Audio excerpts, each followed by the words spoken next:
Hi guys! So for today's video, tayo ay gagala na naman. So hindi pala, char lang. Ako ay pabalik na ng Bahrain. Ayan na nga yung flight ko ay ngayon. So dapat pala ang flight ko ay bukas pa.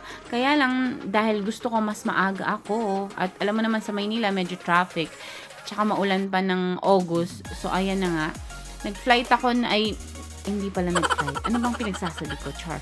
Actually, umalis ako ng gabi bago ang flight ko. Kasi ang flight ko kinabukasan ay 7:45 AM. So, umalis ako sa amin ng 8 PM dun sa bahay namin Tapos, nakarating ako ng SM Clark ng alas 10, something like that. Kasi nga, yung bus, alam mo na, yung mga sasakyan pa, mga traffic, pinupuno pa. So, ayun na nga, nakarating na ako ng Terminal 3. So, nung unang video ko, dun sa unang vlog ko sa Terminal 3, dun ako sa Gate 4. Masok. Yun yung departure area. Pero ngayon, dahil ginagawa siya, nagtanong ako dun sa isang staff, ang sabi, sa Gate 1 daw pumasok. Kasi nga, nagawa yung Gate 4. So, ayan nga, diretso lang din ako ng lakad dyan kasi napagtanungan ko yung diretso lang daw. Ayan, nagkamali ako. Sinundan ko tong mga to. Akala ko, departure sila. Yung pala, pauwi na sila. Parking lot to, guys. So, wag nyo tong sundin. Ito ay parang nagsundo na siya, tapos uuwi na sila. So, sabi kasi nung staff sa amin, dun po, straight lang. So, ganun lang pagkakasabi sa amin. So, straight naman kami. May mga sumusunod pa sa amin. So, bumalik kami. Ayun pa lang ang sinasabi dito sa elevator na to. So, pinindot lang namin yung LD. Hindi ko alam anong meaning yan. So, hindi ko natanong din. So, paglabas mo dyan, yan yung departure area. So, meron dyang manual search. Hindi ko na siya nakunan kasi nga, alam mo na, nag-iisa lang, dalawa lang ang kamay ko. Check pa yung mga gamit ko. So, hindi ko na siya nakunan. So, ayan na siya, yung sa loob na ng departure area. Actually, hindi pa pala yan sa loob. Yung parang, ano lang nila, yung hintayan na pwede pang pumasok mga relatives nyo na hindi aalis. So, ayan yung parang waiting area nila. So, hindi mo na ako pumasok kasi napakaaga ko pa. Dumating ako dyan ng magwawan ng madaling araw. Ang flight ko pa 7:45 AM. So, may time pa akong mag-video, mag-vlog, and gumala-gala sa terminal, alam nyo na. So, nakarating ako sa taas. Dun sa una kong vlog, hindi ako pumunta sa taas kasi oras na ako nun So, ayan sa taas. Actually, kaya ako nakarating dyan dahil naghahanap ako ng CR. Kasi yung CR sa baba ay naka-close pa daw. So, tinuro nila ako sa taas. Ayan. So, aakyat ka lang ng elevator ulit. Tapos, kung wala ka namang dala or may kasama ka, mag-escalator ka na lang, iwan mo yung gamit mo, nasa yan. So, dito, makakabili ka pa ng mga chocolate, kung gusto mo kumain. Kasi may mga fast food sila, guys. Ayan yung mga fast food nila. May mga fast food dyan, actually. So, yung iba, sarado pa. Ewan ko, bakit sarado? Kasi hindi ko naman ito naakyatan nung nakaraan So, ayan, diba? Maraming nakasara actually. Dahil siguro madaling araw, kaya nakasara. So, ayan. Yung sa baba, yun na yung pinaka-gate, yung kung saan mo makikita yung mga sa ticket booth, ganon. Yung makikita yung flight mo, dyan ka papasok sa baba actually. So, ayan. Tiningnan ko lang. So, ayan. Dyan ka papasok, guys. So, ayan yung mga counter. Makikita mo yung may mga yellow. Yan, may mga tao dyan kapag nagbukas na yung gate mo. So, ayan si kuya. Pag pumasok ka dyan, titingnan niya or tatanong niya sa'yo kung anong oras ang flight mo. So, ako dahil maaga pa ako, tinanong ko siya kung pwede na akong pumasok. Ang sabi niya, okay lang. Kasi ang gusto ko sana, ipapatimbang ko pa yung maleta ko kasi hindi ako sure na tama ba yung maleta ko or gaano kabigat ba yung maleta ko. Kasi pwede ka pa magbawas ng maleta. Magbawas ng laman pala actually. So, ayun nga. So, sinabi ko dun sa mamang guard na papasok ako. So, sabi niya, go lang. Ayan. Kaya go na ako. So, eto nga, nasa second floor pa rin naman ako. So, kanina na-advance ko lang yung kwento ko kay mamang guard. Yun lang. So, nasa second floor pa rin ako. So, sasakay ako ng elevator para makababa sa baba. So, ayan nga. May mga naman, kung maliligaw ka, may mga nakapaskil naman dyan. Or marami naman silang staff. Pwede ka magtanong sa kanila, guys. So, ayan na nga, nakapasok na ako. So, nakita ko na yung letter A, B, and C. So, dun sa una kong vlog, sinabi ko na kung ano yung mga meaning niya. Pero, sasabihin ko pa rin naman ngayon para mas alam nyo. So, yung mga letter na yan, makikita nyo yan sa flight nyo kung anong letter kayo, kung anong gate. Kasi, kunwari, si gate letter A1 to 29. Makikita mo yun. Yun. So, pupunta ka sa letter A. Nandun yung gate mo. Hanapin mo doon si 1 or anong gate mo or 21, ganun. Hanggang makikita mo yung number mo. So, mas madali, diba guys?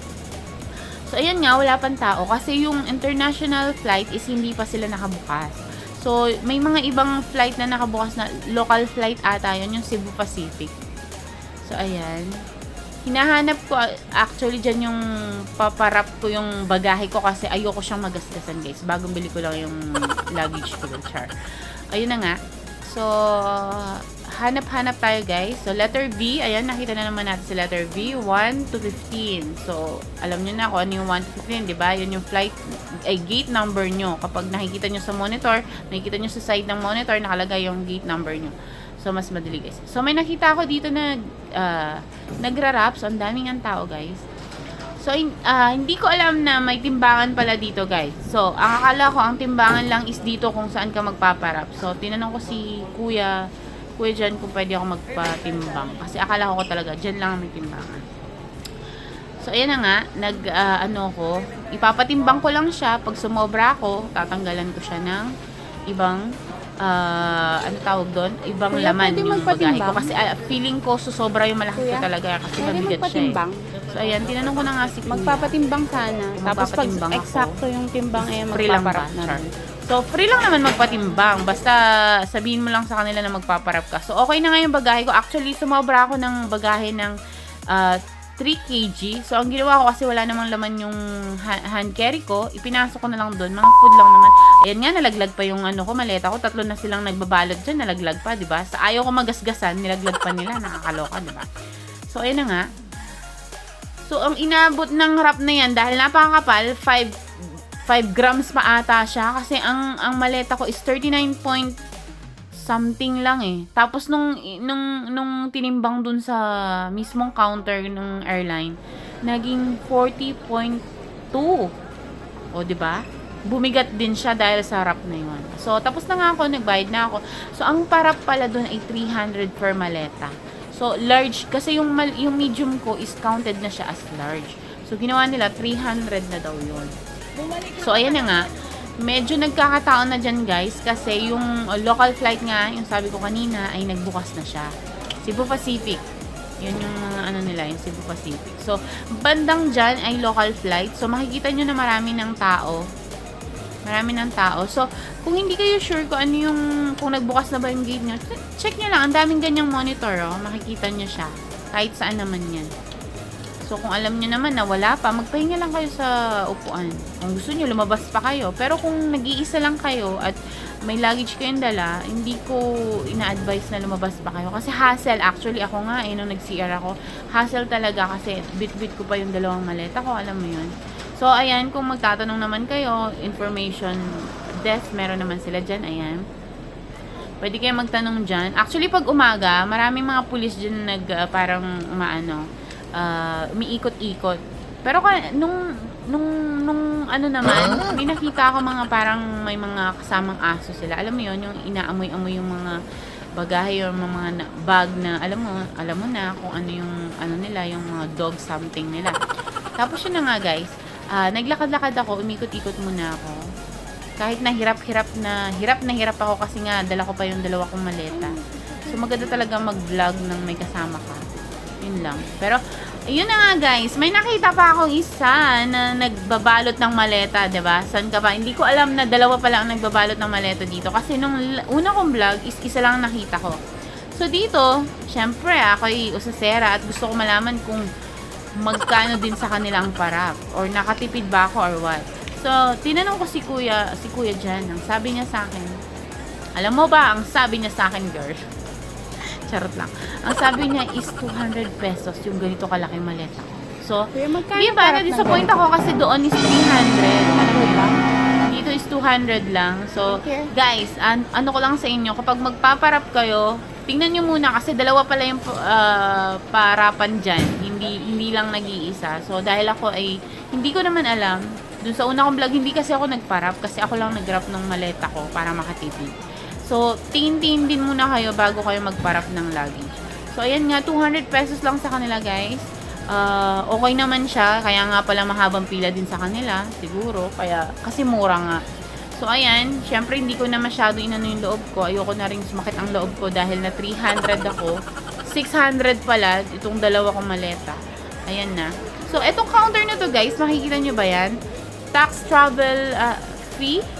Yan. Hindi ko masabi yung buong pangalan, pero ang nabasa ko is tax travel. Travel tax. Sorry. Travel tax, parang payment yan. Kung kunwari magpe-pay kayo ng tax nyo. So, FW kasi wala namang ganyan eh. So, sa inyo, yung mga kunwari, magpupunta kayo kung saan, mamamasyal and everything, di ba nagpe-pay kayo ng tax dyan? So, ayan na nga. So, yan. Check ko ulit yung flight ko kung open na or what. Oh, meron din ako nakita dito sa local flight na parang self-check-in ito ng machine. Pero, hindi siya international ha. Ito ay Cebu Pacific lang ng self-check-in. So, may mga machine dyan kung gusto nyo mag-self-check-in para mabilis na lang kayo. Nasa D, letter D to. So, kadalasan naman ata ng local flight is nasa letter D. Kasi nung last vlog ko din, banda dito din yung banda dito din sa D, C, ang mga local flight. So, ayan na nga guys. Bumalik ulit ako, maghahanap ako ng upuan ko kasi nga medyo malayo pa ako. Alam ko nagbukas yung gate ko is 3 o'clock. 3 to 4, ganun. So, bumalik ulit ako sa sa letter A. Bumalik ako ulit dun sa letter A para maghanap ng upuan. Kasi doon banda walang masyadong tao. So, banda dito na sa unahan ay maraming tao. So, ayan na nga guys. Dumadami na nga sila. Ayan, iba-iba. So, wag kayong iiwan ng luggage nyo guys ha. Kasi nung dun sa una kong sa una kong vlog, may nag-iwan ng parang bag niya sa or parang plastic bag ganun. Kinuha lang ng pulis. So syempre hindi naman safe yun eh. Bakit ka mag-iiwan ng luggage mo diyan, 'di ba? So baka mag-iisip sila kung ano man yun. So mas okay. So dito sa part na to, walang tao diyan. So diyan muna ako tumambay. Ayan. Hindi ko alam anong flight yung nandyan, pero nung bandang mga 3 o'clock, dumami na yung tao dyan. Parang international, parang Macau ata ang narinig ko. So, dun sa labas na yun, pwede ka lumabas dyan pag mag-CR yung gate na yan. So, dyan ka lang mag-CR sa side na yan, dun sa side. Kasi nandyan naman talaga yung CR ng first floor kung saan yung departure area. Pero ako, pinigilan ko na hindi na ako uminom talaga. Gusto ko kasi yung hindi hassle kasi nga may mga dala akong bag and everything. Tapos nagulat ako guys, yun na nga yung sinasabi ko, 'di ba? Hindi ko alam na may timbangan pala dito sa airport na self-timbang. Anong tawag doon? Na ikaw ang magtitimbang mismo. Akala ko kasi doon na mismo magpapatimbang sa magrarap ng bag. So, alam mo na, actually hindi ko first time sa Terminal 3, pero hindi ako gumala dun sa una kong flight kasi nga oras na ako dumating doon. Hindi naman oras, pero madaming tao sobra. So, ngayon, medyo na, ko siya, naikot ko ng konti. So, lahat ng may letter, merong timbangan guys. Makikita nyo yung parang sticker na yan, yung binilugan ko. May mga timbangan dyan. So, kung gusto nyo magtimbang at gusto nyo i-check yung mga maleta nyo, kung gaano kabigat, meron dyang timbangan. So, itimbang nyo lang guys, para hindi na kayo pipila dun sa ginawa ko kanina, kung saan ako nagparap, dun lang din ako pumila. So, ayan na nga guys. Nagulat lang din ako kanina. So, ang bala ko nga, kaya nga maaga ako ngayon, ay pupunta ako sa OFW lounge. Kaya lang ang nangyari, hindi ko naman alam na ang OFW lounge pala ay dito sa labas, bago ka mag-immigration. Ang expect ko, ang mga lunch ay nasa loob siya. Yung pagkatapos ng immigration, yung maghihintay ka na lang, nandun siya. Yung pala nasa labas. So, ako, hindi naman ako nag-search sa Google or anything na kung nasan yung OFW lunch. Pero, nung nalaman ko na nandyan pala siya, huli na ang lahat. Nakapasok na ako ng immigration, tapos na ako lahat. As in, nandun na ako sa gate ko. So, ayan na nga. Actually, dyan, nahuli ako kasi ganda-ganda ako, nakaupo ako. Akala ko, ano yung pilang yun, hindi pa Emirates. So, nung tiningnan ko wala naman kasi nagsabi na pipila ka. So, nung tiningnan ko yung sabi nila na, open gate, ang haba na ng pila. So, ayan nga guys. Nakita nyo naman, dito sa side na to, yung arrow kanina, hindi ko na kasi ang dami kong chinichika. Yun yung Terminal fee, 550. So, don't forget to take that one guys. So, kasi karapatan natin yun, yung 550. Every year, guys, nagbabago ko saan yung kukunin tong 550. Nung nakaraan kasi, nung last year kong pag-travel, dun mismo kung saan yung gate mo, dun kukunin yung 550. Pero ngayon, dito na sa kuhanan ng ticket, guys. Done na ako sa check-in luggage ko. So, nasa akin na rin yung ticket ko. Magpo-proceed na ako niyan sa immigration. So, yung immigration, marami siyang pila, guys. Meron siyang Philippine passport, OFW, foreigner passport, ganun. So, magbabasa ka lang. Pero, parang pag konti naman yung tao sa Philippine passport, papupuntahin yung mga OFW passport. It depends lang naman kung maraming tao. So, ito nga yung pila sa labas. Yung guard dyan, titingnan niya kung meron kang e-travel. Yun kasi ang kailangan niya. E-travel, tapos yung ticket mo nga, tsaka yung passport, papakita mo. So, hindi na ako nakapag-video sa immigration kasi bawal siya, guys. Alam niyo naman, mahigpit ang immigration. So, yun na nga, nakapasok na ako dyan, guys. Nandito na ako sa terminal natin. Kanina pa ako nasa terminal, guys. Nakapasok na ako, tapos na ako sa immigration. Hahanapin ko na yung gate ko. So, gusto ko munang mag-CR, guys. Yun nga yung dyan, hindi ko pa alam na ano tawag dito, ang OFW lunch ay nasa labas pala. Ayun, nag-CR muna ako. Tapos nakita ko to. Nung una kong vlog, hindi ko siya alam gamitin, guys. So, tinignan ko muna si kuya kung paano ko gagamitin. Kung gusto nyo ng mainit na tubig, nakalock yun. So, ipipindot nyo lang, guys. Ha, okay? So, yung gate ko is 116. So, pumunta ako dun sa side na yan, pero hindi ko siya nakita. Ang last digit, ang last number dyan ay 115. So, bumalik ulit ako at nagtanong ako kay Manong Guard. So, alam mo na, sinabi sa akin ni Manong Guard, punta ka dito sa side and then straight lang. Alam nyo ba kung nasa ng 116? Nasa underground, charot. Nasa pinakadulo. As in, hindi ko alam nag-iba yung gate. Nung una ka kasi, dun ako sa side mabilis lang yung una kong vlog. As in, ang dali lang nung procedure ng flight ko. Dito, medyo nalito ako ng konti dun sa Terminal 3 kasi parang nagbago siya. Pero hindi ka naman maliligaw, guys, kasi magtatanong ka naman sa mga staff. Alam mo yun. Huwag kang mahiyang magtanong kasi pag nahiya ka, may iwan ka ng flight mo. Lakasan mo lang yung loob mo, guys. Yun lang. Tapos, kung okay naman, kasi marami naman kayo, ayan, makikita mo, di ba? Ang dami-daming staff. Ay, hindi pala. Ang dami-daming customer. Actually, syempre, pag terminal, madami talaga yan, di ba? Maraming mga iba-ibang lahi and everything. Tsaka, mababait naman yung mga staff. Matatanong mo naman sila. So, kung gusto mo muna mag-shopping, ayan, may mga souvenir sila. May mga high brand din naman. So, ayan, walk-walk lang tayo, guys. Walk-walk talaga. Para kang charot. O, yun na nga, guys. Hanap-hanap lang tayo. Hindi ko mahanap ang aking gate. So, ako kasi, gusto ko muna mahanap yung gate ko bago ako magliwaliw. Kasi, pag mamaya, alam mo yun, oras ka na, nagliliwaliw ka pa, tapos ang layo pala ng gate mo. So, ang technique dyan, guys, tingnan mo muna kung nasa ng gate mo para hindi ka na mahirapan. Yung kahit na kumain ka muna sa labas, magkape ka sa coffee shop, pwede. Kasi at least, alam mo na kung saan banda ang gate mo, kahit takbuhin mo na lang, mabilis na yun. So, ayun na nga.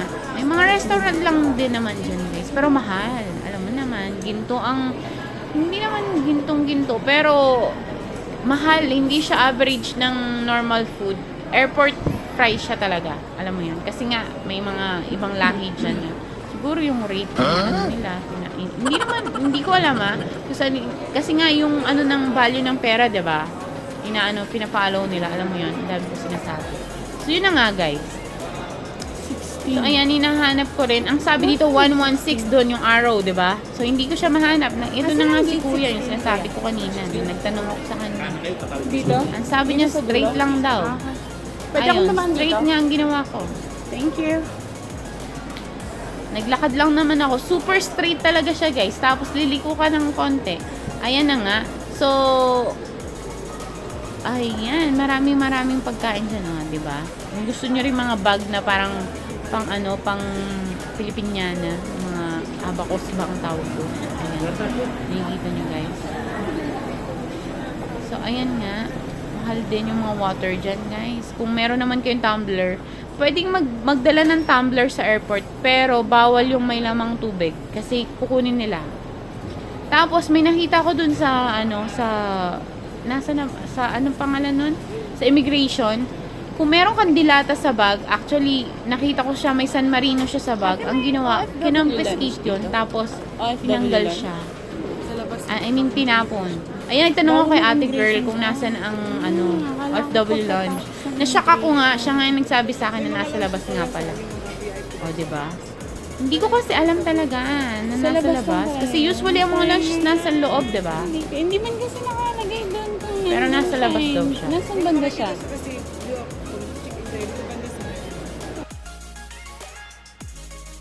So, thank you ate. Ayan, dumiretso na ako. So, next year na lang, pag nagbakasyon ako, siguro naman ma-experience ko na yung OFW lunch na yan. Sayang, bago pa naman siya. Yun pa naman ang balak ko. Kakain ako doon ng bongga, charot. Yun lang. So, yun na nga guys. Actually, wala na akong time kumain kasi ang tagal ko doon sa immigration. Siguro, umabot kami ng doon pa lang sa check-in luggage, yung pagkuha mo ng ticket. Ang tagal namin doon kasi sobrang daming tao guys. As in, sobrang dami ng Emirates talaga. Kasi nga, ang Emirates is parang connecting flight nila, 'di ba? So, lahat ng bansa doon nag-connect. I mean, lahat ng aalis, doon talaga nag-connect. So, ang daming customer talaga nila. Yung pila namin, double-double na. So, ayan, hinanap ko pa siya. Doon sa 116 yung gate nga daw. Nasa dulo pala siya, guys. O, diba? Yung last digit niya is 114. Hindi ko na nahanap yung 115. Ayan. Nasa loob pala siya niyan, guys. So, yung camera ko, hindi ko siya matutok sa mga tao kasi nga, alam mo naman, bawal yun, guys, diba? Yung nakatutok sa kanila. So, mabilisan lang. Minsan, pag may nakakasabay ako, inaano ko yung camera ko kasi parang, syempre, baka mamaya magalit naman sila sa akin. Wala akong authority para i-ano sila, diba? So, ayan na nga, guys. Palikuli-ko ka pa, diba? Para kang nasa puzzle area. Tararan! Ayan na, ang gate 116. Tada! Finally! Oh, and dami na palang tao dyan, guys. Mga ilang minutes lang ako naghintay. 30 minutes ata, boarding na namin. So, ayan na nga, guys. Nahiya pa ako kasi pagbaba mo, talaga nakatingin silang lahat sa'yo. O, diba? Yung camera ko nasa baba kasi nga, nihiya ako dyan, guys. Nasa focus tayo ng madlang people. Ayan na yung flight ko, 337 AK. Ayan nga. So, ang dami na nilang naghihintay dito. Yung iba nga, hindi na nagkape dyan. Talagang, na. Yung iba na nga nakaupo yung bag nila. Siyempre, tayo kailangan natin umupo. Pagod din tayo. Alam niyo bang wala akong tulog as in? Ang flight ko is 7:45 AM ng AM. Tapos, umalis ako sa amin ng 8 PM. Nakarating ako ng Clark ng... Sinabi ko na to kanina, ulitin ko lang. Nakarating ako ng Clark ng 10? 10 yata. 9. O mga na ganun, magte-10. Tapos yun na. As in, di na ako nakatulog. So, ayun na nga, boarding time na namin, guys. So, thank you for watching, guys. Sana nag-enjoy kayo sa kadaldalan ko. At, follow nyo ako and subscribe sa my YouTube channel, guys. And, thank you. Bye-bye!